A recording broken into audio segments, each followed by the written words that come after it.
कपड़े के अंदर रख के लाए। कपड़ा कहाँ से लाए यार?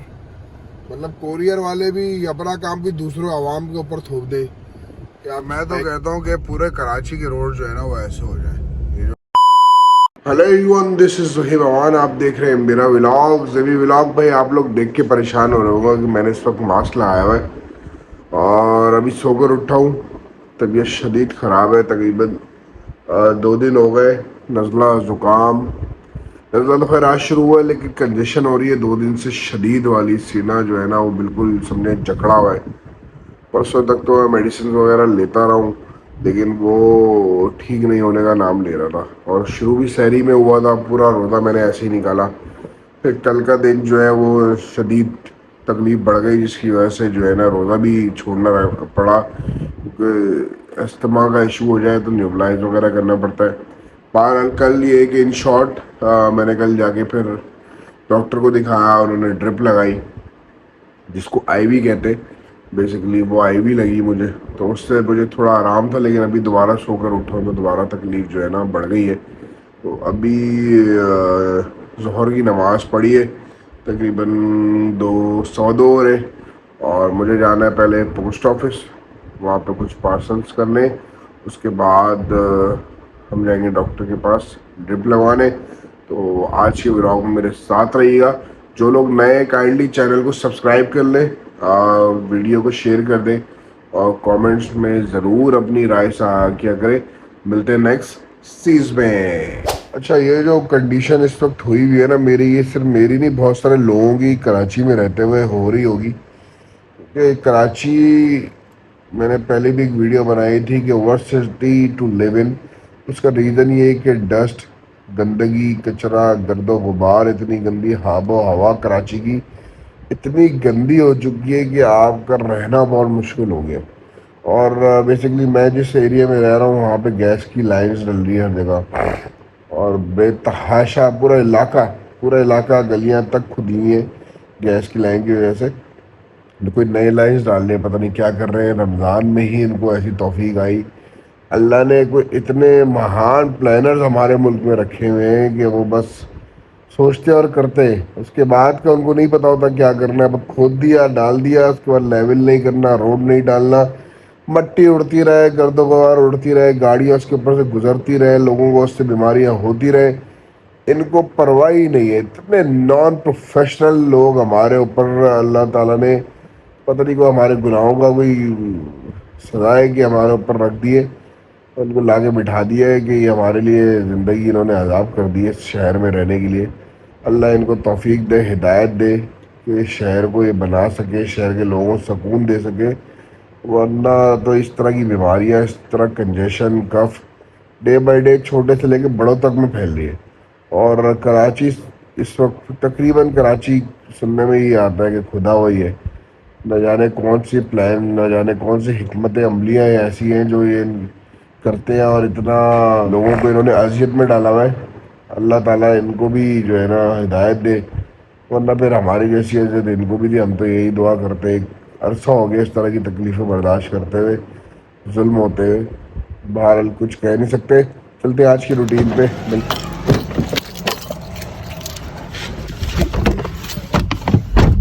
अच्छा भाई, मैं निकल तो गया था डॉक्टर के पास जाने के लिए, लेकिन वापस आया हूँ क्योंकि जो प्रिस्क्रिप्शन है ना वो मैं भूल गया था और ये प्रिस्क्रिप्शन लेने में दोबारा वापस आया हूँ घर पे।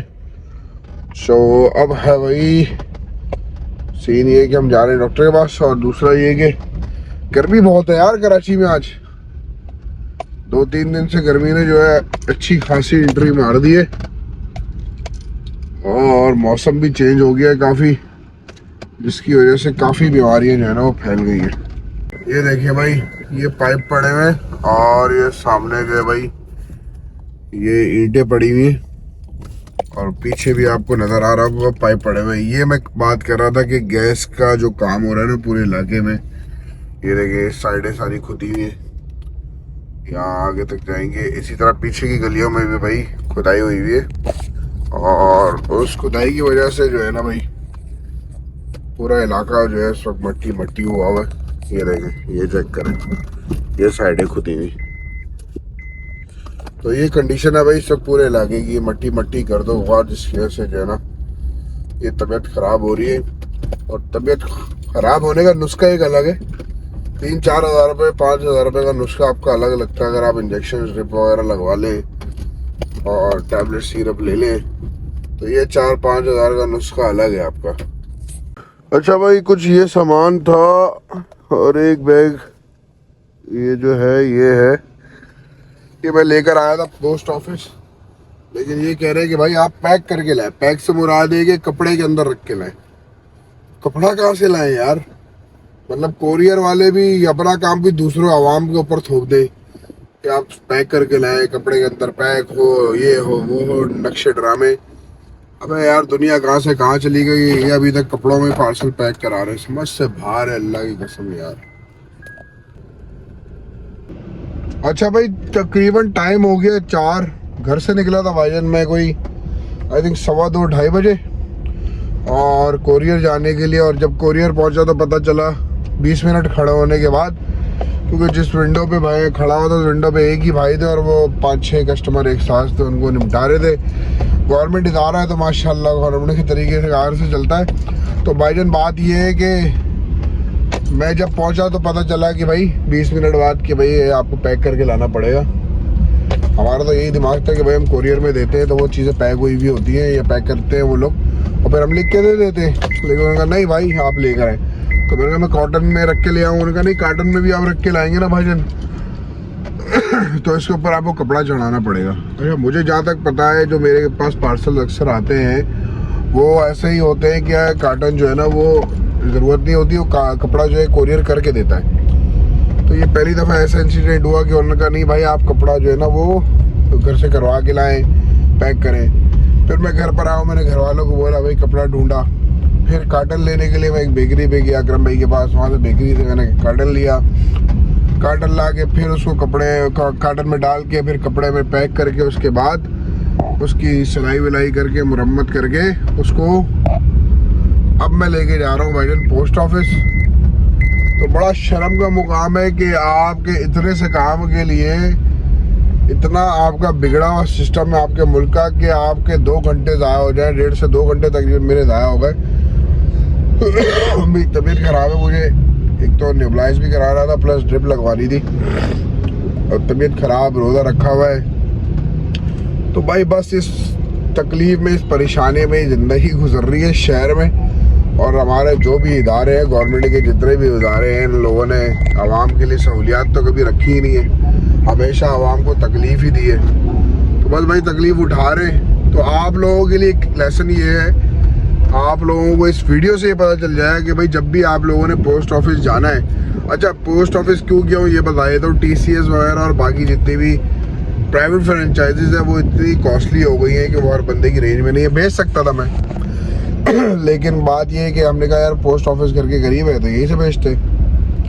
तो पोस्ट ऑफिस आप लोगों ने जब भी जाना ना भाई घर से सामान पैक करके आप लोग लेके जाएंगे पोस्ट ऑफिस, क्योंकि उनके आसरे पे जाएंगे तो भाई इसी तरह मेरी तरह ही आपका जो है ना टाइम भी ज़ाया होगा और मेहनत भी ज़ाया होगी। तो बेहतर है घर में पैक करें कपड़े में, उसको अच्छे तरीके से फोल्ड करके फिर पोस्ट ऑफिस लेके जाएं। भाई असल कहानी ये है कि मैंने उनसे पूछा, मैंने कहा यार अक्सर पार्सल ऐसे होते हैं जो आते हैं मेरे पास तो वो तो कपड़े में पैक हुए होते हैं और जो भेजते हैं उन्होंने तो कभी घर से पैक किए नहीं होते। तो ये क्या चक्कर है? इस चक्कर में मेरे 2 घंटे ज़ाया हो गए। उन्होंने कहा कि भाई हर ऑफिस के ऊपर डिपेंड करता है। जैसे आपकी बड़ी ब्रांच है इलाके की शाह फैसल, तो आप शाह फैसल ब्रांच अगर कराएंगे ना तो वहाँ पे मुंशी बैठा हुआ है जो कि ये सारे काम करता है, मतलब पैकिंग वैकिंग जो है ना वो मुंशी करता है। मैंने कहा अच्छा तो आपके पास जो है भाई मुंशी नहीं है, आपके इलाके की जो ब्रांच है ना इधर मुंशी नहीं है, तो इसलिए आपको खुद पैक करके लाना पड़ता है। तो ये सारी ख्वारी आपके लिए खुद के लिए है। तो ये सीन है। तो जहाँ पे बड़े पोस्ट ऑफिस के ऑफिस है भाई वहाँ पे मुंशी होगा, वो आपको पैक करके भेजेगा। ये चेक करें भाई, यहाँ से मैंने गाड़ी वापस मोड़ ली है क्योंकि आगे जाने वाले हालात नहीं है। रोड इस कदर ख़राब है, यहाँ पे अभी सारी गैस लाइन चली है जैसे कि मैंने आपको वीडियो में बताया, टोटल खुदा हुआ है। अच्छा भाई पोस्ट ऑफिस से रिलेटेड आपको एक बात बता दूं, जो कि मुझे खुद अभी पता चली। उन्होंने बताया कि भाई अगर आपका जो भी सामान है वो आपकी उससे मालियत पूछते हैं कि भाई ये कितनी मालियत का है, तो वो आप उनको बताएं कि भाई 5,000 का है या 10,000 का है, वट एवर। तो वो उसके इंश्योरेंस चार्जेस लेते हैं, जो कि पर केजी या पर मेरे ख्याल से इसके हिसाब से होते हैं कि कितनी मालियत है, प्राइस कितनी है चीज़ों की, उस हिसाब से मुझसे उन्होंने 200 रुपीज़ लिए। मैंने एक अप्रॉक्स आइडिया दिया कि भाई 10,000 या 10,500 रुपये का सामान है, तो उन्होंने 2,000 रुपये इंश्योरेंस फीस ली। उससे होता ये है कि अगर आपका सामान बिलफर्ज घूम जाए, क्योंकि ईद का टाइम है, रश का टाइम है और उस पर हर बंदा ही पार्सल भेज रहा होता है, तो घूम जाए और आपने इंश्योरेंस नहीं कराई ना, तो आपको फिक्स सिर्फ 2,000 रुपये मिलेंगे, ठीक है। और अगर आपने इंश्योरेंस करा ली, इंश्योरेंस चार्जेस पे करके, तो जितनी भी मालियत का सामान है ना, वो मालियत के जो पैसे हैं वो आपको मिल जाएंगे, चाहे वो 10,000 हो, 15,000 हो, 20,000 हो, जो भी अमाउंट आपका बनेगा सामान का। तो इंश्योरेंस कराने से ये फ़ायदा है कि वो पैसे आपको मिल जाएंगे। तो भाई ये सीन था। तो अब जा रहे हैं भाई क्लिनिक, वहाँ पे ड्रिप व्रिप कराएंगे और फिर देखते हैं क्या सीन है। मैं तो कहता हूँ कि पूरे कराची के रोड जो है ना वो ऐसे हो जाए। ये जो टफ टाइल्स है ना, इन क्रिएट किए होते हैं, पता नहीं किसके होते हैं, बहरहाल ऐसे हो जाए यार, बड़ा मजेदार हो जाता है मामला और बड़ा अच्छा लगता है। इलाके में शमसी सोसाइटी है भाई, उन्होंने जो है ना ये लगवाए। अब उसमें आई थिंक आधा गवर्नमेंट की तरफ से है, आधा सोसाइटी का खर्चा है, कुछ इस तरह हमें सुनने को मिला था, अल्लाह जाने इसकी क्या असलियत है। तो बहरहाल ये पूरा रोड जो है ना थ्रू आउट सबने टफ टाइल का हो गया है। और इसमें अच्छा, इनके भी हालात पहले वैसे ही थे, बारिश होती थी, खड्डे हो जाते थे, रोड खराब हो जाते थे, बड़े बड़े खड्डे हो जाते थे, मट्टी धूल। लेकिन अब जब से ये बना है ना भाई, एक आइडियल स्ट्रीट हो गई है और बड़ा ज़बरदस्त हो गया है। गाड़ी चलाएं, बाइक चलाएं, पैदल चलें, कोई तकलीफ नहीं, कोई डस्ट नहीं है, कुछ नहीं है। पूरा कराची ऐसा हो जाए, मज़ा आ जाएगा।